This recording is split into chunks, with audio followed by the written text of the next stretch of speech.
नमस्कार, आरवाड ममाज किचनमध्ये आज आपण अगदी सोप्या पद्धतीने नारळाची कुसकुशीत वडी बनवतोय। तर ही वडी बनवण्यासाठी आपल्याला पुढे काय काय साहित्य लागणार आहे मी तुम्हाला दाखवणारच आहे। तर जास्त वेळ न घेता आपण रेसिपीला सुरुवात करूया।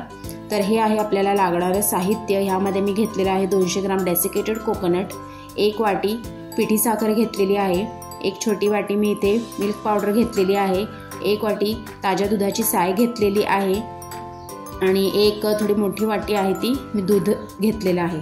तर पहिल्यांदा आपल्याला मिक्सरच्या भांड्यामध्ये थोडंसं दूध घालून त्यामध्ये थोडंसं मी केशर घालते आणि त्यामध्ये आपण घेतलेली साय घालून ते थोडीशी आपल्याला पेस्ट करून घ्यायची आहे। तर हे बघा अशा प्रकारे इथे मी पेस्ट केलेली आहे। आणि आता तुपामध्ये आपल्याला इथे डेसिकेटेड कोकोनट आहे ते 3 ते 4 मिनिटं परतून घ्यायचं आहे।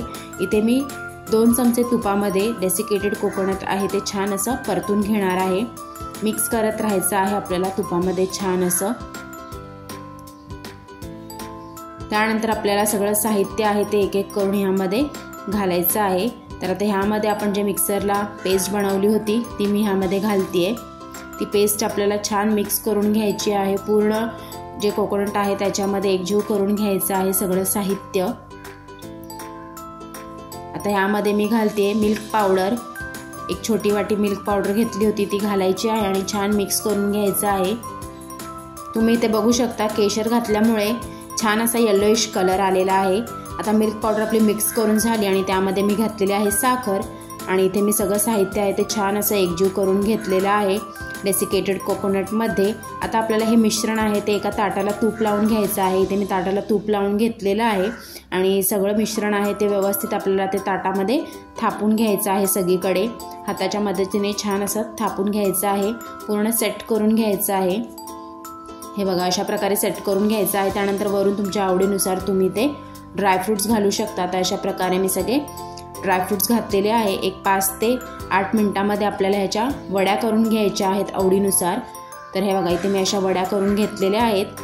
तर अशा प्रकारे मी ते ह्या वड्या आहेत त्या अशा कापून घेतलेल्या आहेत, म्हणजे वड्या बनवून घेतलेल्या आहेत। आता एक एक करून मी ह्या एका प्लेटमध्ये काढून घेते।